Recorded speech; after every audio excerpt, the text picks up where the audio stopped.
প্রথমে যেটা বলা দরকার সেটা হলো যে কেন আমরা এখানে এসেছি।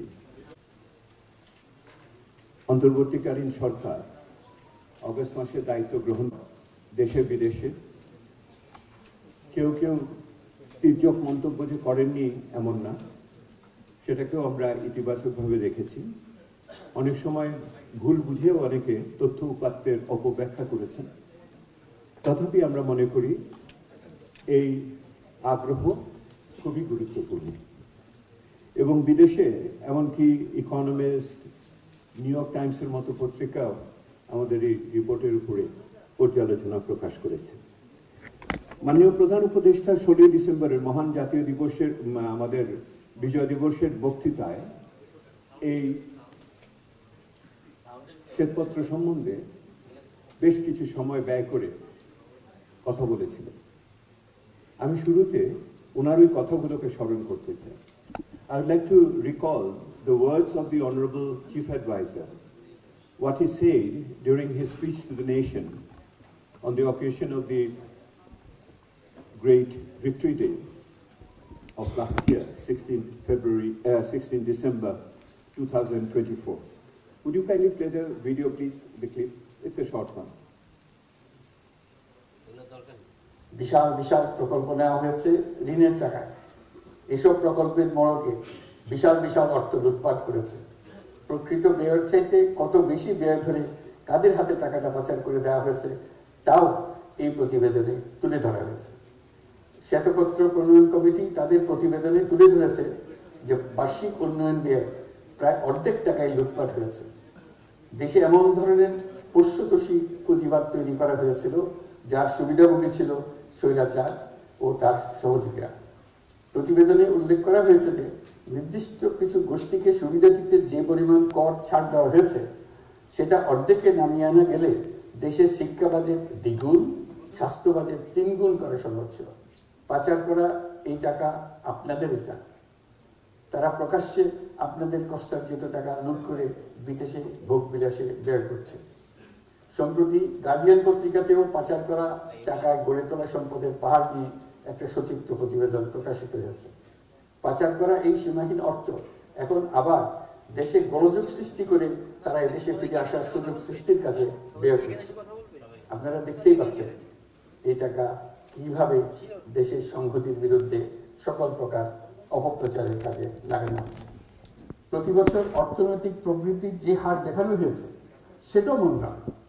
দেশকে এবং পৃথিবীকে বলা হচ্ছিল কি সুন্দর দেশ বাংলাদেশ, লাফিয়ে লাফিয়ে তার উন্নয়নে এগিয়ে চলছে। নিজের লক্ষ্যকে জাতির লক্ষ্যের সঙ্গে একীভূত করুন। পৃথিবীর কোনো শক্তি আমাদেরকে আমাদের লক্ষ্য অর্জন থেকে বিচ্যুত করতে পারবে না। আমি দেশের গণমাধ্যম কর্মী ও জনগণের প্রতি আহ্বান জানাই, বিশ্বের কাছে দেশের প্রকৃত চিত্র তুলে ধরে অপপ্রচারের বিরুদ্ধে সত্যই হোক আমাদের হাতিয়ার। Advisor, Excellencies, colleagues,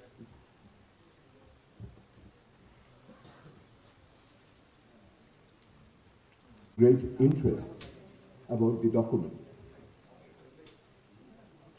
But the issue is, সবাই জিজ্ঞেস করছিলেন যে শ্বেতপত্র তো হলো, এরপর কি, এগুলি নিয়ে কি হবে? যে তথ্য উপাত্তের বিশ্লেষণ ওখানে দেওয়া হয়েছে, তার বিকৃতির যে চিত্র তুলে ধরা হয়েছে এবং একই সাথে দুর্নীতির এবং অপশাসনের যে প্রকৃতি ওখানে উন্মোচন করা হয়েছে, এটার ব্যাপারে কি পদক্ষেপ নেওয়া হবে? এই প্রশ্ন যখন আমাদের কাছে করা হয়, আমরা যারা এটার প্রণেতা, আমরা একটু অসহায় বোধ করেছি। We felt a bit uncertain what is actually happening with the recommendations and the analysis which has been put forward in the white paper.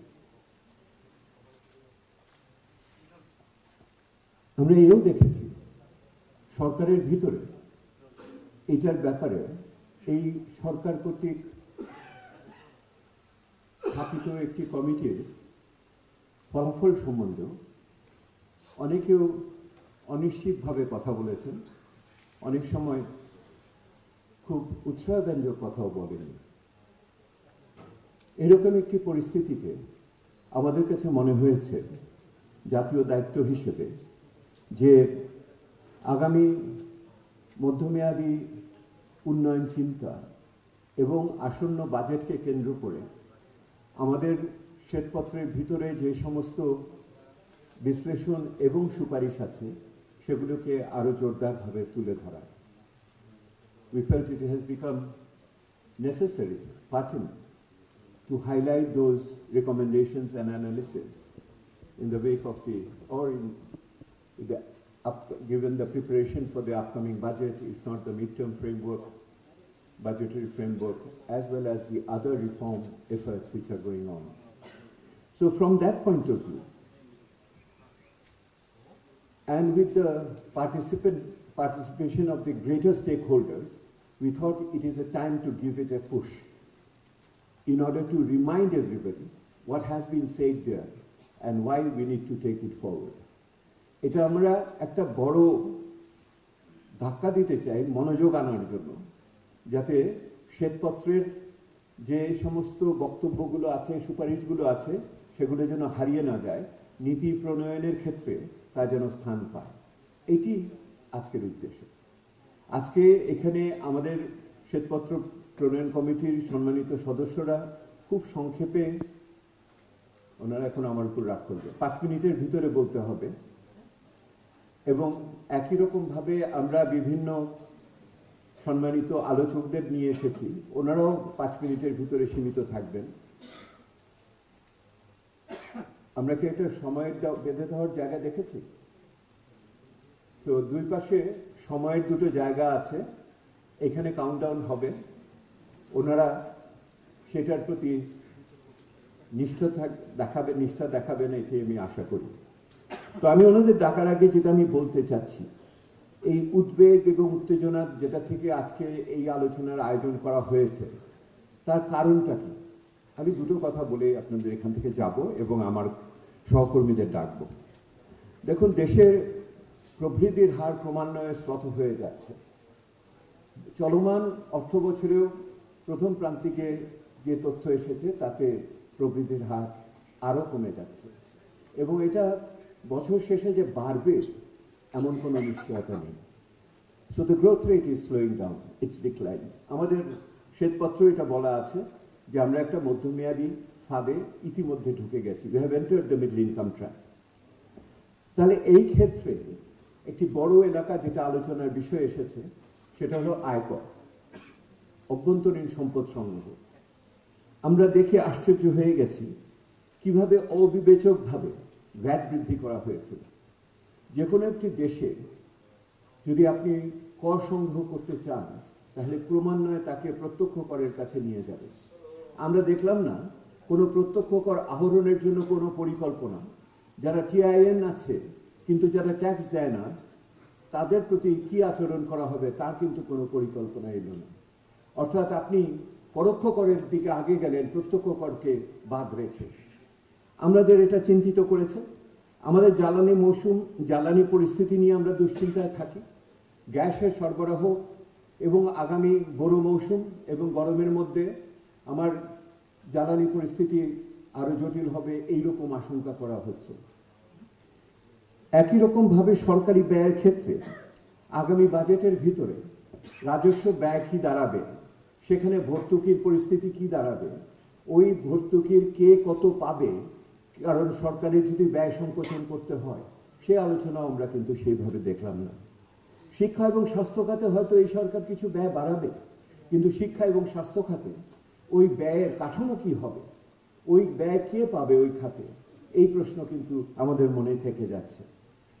আমরা যেটা আরো দুশ্চিন্তার ভিতরে দেখেছি সেটা হলো এমন উৎপাদন হলো, রেকর্ড পরিমাণ উৎপাদন হলো, কৃষক করলো, কিন্তু সংগ্রহ অভিযানে আমরা এখন পর্যন্ত কোনো সাফল্য দেখলাম না।